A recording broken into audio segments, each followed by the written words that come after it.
चीन की जनसंख्या दुनिया में सबसे ज्यादा है, पर चीन के कृषि क्षेत्र में आत्मनिर्भर नहीं। चीन इस समय दुनिया का सबसे बड़ा अनाज आयात करने वाला देश है। यही वजह है कि संकट काल में चीन हर हाल में ऑपरेशन क्लीन प्लेट लागू करना चाहता है। नए फैसले से सेना पर भी नकेल कसने की तैयारी की गई है। जिनपिंग प्रशासन के मुताबिक अब चीनी सेना में रोबोट कुक तैनात होगा। यह रोबोट कुक आर्टिफिशियल इंटेलिजेंस से लैस होगा।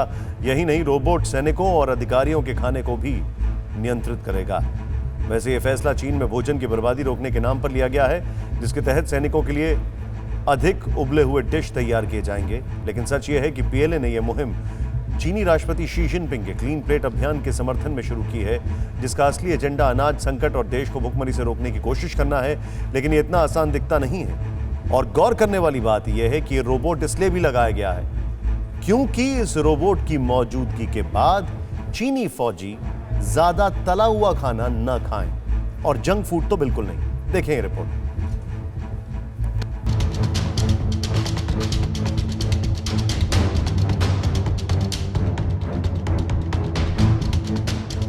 लाल बादशाह की सरकार कहती कुछ है, करती कुछ और है, जबकि उसका एजेंडा कुछ और होता है। हर फैसले में फरेब उसकी आदत है और सच छिपाना फितरत। ऐसे में जानकार क्लीन प्लेट कैंपेन की टाइमिंग को लेकर सवाल उठा रहे हैं, वो भी तब जब जिनपिंग अर्थव्यवस्था के कोरोना संकट वाले दौर से उबरने का दावा कर रहे हैं। ऐसे में खाने के प्लेट पर नजर चीन के खतरे का संकेत है।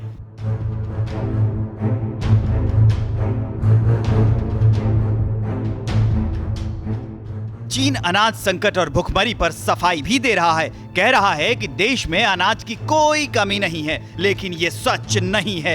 एक रिपोर्ट के मुताबिक चीन लगभग 30% अनाज बाहर से मंगाता है, लेकिन सीमा पर तनाव बढ़ने से अनाज के आयात पर ग्रहण लग गया है। इसके साथ ही बाढ़, बारिश और महामारी ने चीन का फूड स्टोरेज भी आपातकालीन स्तर तक पहुंचा दिया है। ऐसे में खाना बचाना चीन के लिए सैन्य ताकत बढ़ाने जितना जरूरी हो चुका है। चीन दावा कर रहा है कि खाने का सामान और अनाज के आयात को कम कर अर्थव्यवस्था को मजबूत कर रहा है। लेकिन सच तो यह है कि फूड वेस्ट और आयात पर चीनी सरकार का ध्यान तब गया है जब बड़े पैमाने पर आई बाढ़ ने फसलों को चौपट कर दिया है। बाढ़ ने यांगसी नदी के किनारे खेतों को जमकर बर्बाद किया है। यहाँ चीन का लगभग आधा कृषि उत्पादन होता है।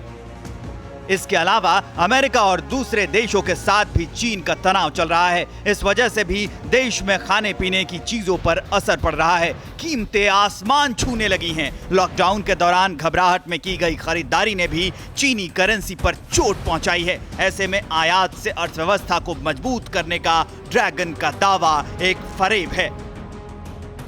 वैसे आयात घटाने का हवाई दावा भी चीन के लिए आत्मघाती है। चीन को वर्ल्ड्स फैक्ट्री यानी दुनिया का कारखाना कहा जाता है। अगर वो दुनिया के दूसरे देशों से आयात कम करेगा तो उसके निर्यात पर भी सीधा असर होगा।